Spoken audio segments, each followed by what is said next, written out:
کشف المحجوب سے یہ واقعہ لیا ہوا ہے جو وہ سناتے ہیں بڑے شوق سے. وہ کہتے ہیں کہ جی وہ ہمارے جو پیر بھائی ہیں نا انہوں نے مجھے خود سنایا.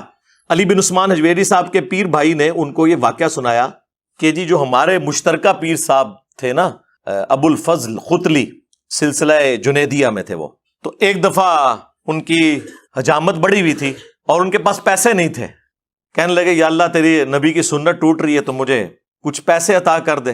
تو وہ پیر بھائی ان کا جو علی اجویری صاحب کو کہانی کروا گیا, وہ کہتا ہے جی میں اس وقت درخت کے اوپر چڑھا ہوا تھا, یہ شہتوت کا جو درخت ہے نا اس کے لیے, کیڑوں کے لیے وہ جو پتے اکٹھے کرنے کے لیے. تو کہتے ہیں کہ میں نے خود اپنی آنکھوں سے دیکھا کہ جی درخت کے پتے, اس کی ٹہنیاں, اور اگلی کہانی سنو اس کی جڑیں بھی سونے کی ہوگی.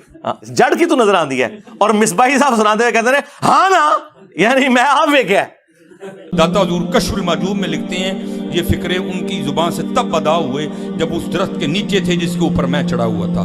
آپ فرماتے خدا کی عزت و عظمت کی قسم پورا درخت, اس کی ٹہنیاں, اس کا تنا, اس کی جڑیں بھی سونے کی ہو گئی, سارا, ہاں سارے سونے کا ہو گیا. اب وہ جو ہے نا وہ مٹی اٹھانے کے لیے نیچے ہوا, تو نیچے دیکھا تو زمین سونے کی, زمین سونے کی. یہ کیا ہوا, دائیں دیکھا تو سونا, بائیں دیکھا تو سونا, آگے دیکھا تو سونا, پیچھے دیکھا تو سونا. اب بابا جی نے کام کیا تھا, کیوں نہیں مٹی دیا ٹیما پھڑان دیا, اور کہتا ہے حضور کہاں سے پکڑاؤں, مٹی ہے ہی نہیں, جہاں تک نظر جاتی سونا ہی سونا ہے. اب یہ اس طرح کی باتیں پتہ کیوں کرتے ہیں, انہوں نے بابوں سے یہی کچھ سیکھا ہوا ہے. بابا جی بابا جی بابا جی بابا جی ایک سوال ہے بابا جی, اگر آپ ہوا میں سونا نکال سکتے ہیں بابا جی تو دیش کی غریبی کیوں نہیں مٹا دیتے بابا؟ جواب بابا جی, جب آپ خود سونا نکال سکتے ہو تو ہم لوگوں سے چندہ کیوں لیتے ہو بابا جی؟ جواب ہری اوم ہری اوم.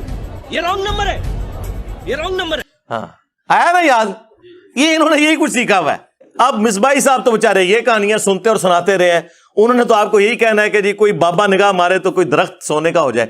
میرے بھائی یہ تو اس قسم کے واقعات اگر ہونے ہوتے نا, اللہ کے لیے کوئی ناممکن نہیں ہے, لیکن جو چیزیں ہم نبی علیہ السلام کے بارے میں کلیم نہیں کر سک رہے, دنیا کو اللہ تعالیٰ نے اسباب کے ساتھ جوڑا ہوا ہے, آپ وہ باتیں اپنے بابوں کی طرف کیوں منسوب کرتے ہیں کہ اوپر دیکھا تو سونا, دائیں دیکھا تو سونا, بائیں دیکھا تو سونا, اور ٹھیک ہے جی, اور مٹی کے ڈھیلے بھی نہیں جناب سنجے کے لیے مل رہے, سونا ہی سونا.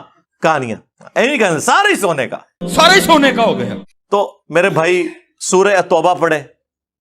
سب سے کرٹیکل جنگ نبی علیہ السلام کی مبارک زندگی کی غزوہ تبوک, 1.5 لاکھ کی فوج لے کر کیسر روم عرب کے بارڈر پہ آ گیا ہے, دنیا کی سب سے بڑی سپر پاور, اور نبی علیہ السلام کے پاس صرف 30,000 جانثار صحابہ ہیں جن کے پاس سامان بھی پورا نہیں ہے, اور مخالفت میں 1.5 لاکھ کا لشکر, باقی صحابہ ہیں جا نہیں سکتے ساتھ. سورہ توبہ آیت نمبر 92 میں اللہ تعالیٰ فرماتا ہے کہ اے نبی علیہ السلام تمہارے پاس لوگ حاضر ہوتے ہیں کہ ہمارے لیے کوئی سواری کا بندوبست کر دیں, ہم بھی آپ کے ساتھ جائیں جہاد کے لیے.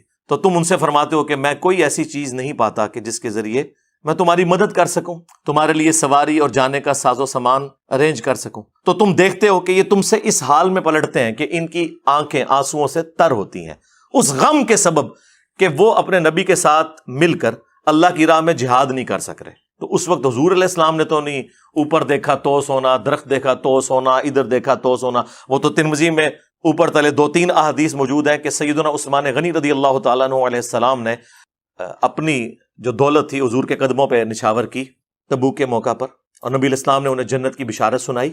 تو ظاہری اسباب تو اختیار کر رہے ہیں. نبی علیہ السلام کی تو کہیں یہ تعلیمات نہیں ہے کہ آپ کو پیاس لگے تو آپ جو ہے وہ 10 دفعہ دروشی پڑھ لیں, بھوک لگے تو 10 دفعہ آپ سبحان اللہ و بحمدہ سبحان اللہ العظیم پڑھ لیں. میرے بھائی اللہ نے دنیا کو اسباب کے ساتھ جوڑا ہے, تو آپ اس قسم کی چیزیں کیوں لوگوں کو بتاتے ہیں؟ نبی علیہ السلام کی تو کہیں یہ تعلیمات نہیں ہے. آپ نے تو ہمیشہ اسباب کو اختیار کرنے کا حکم دیا اور اس کے بعد مسبب الاسباب سے دعا مانگنے کا حکم دیا.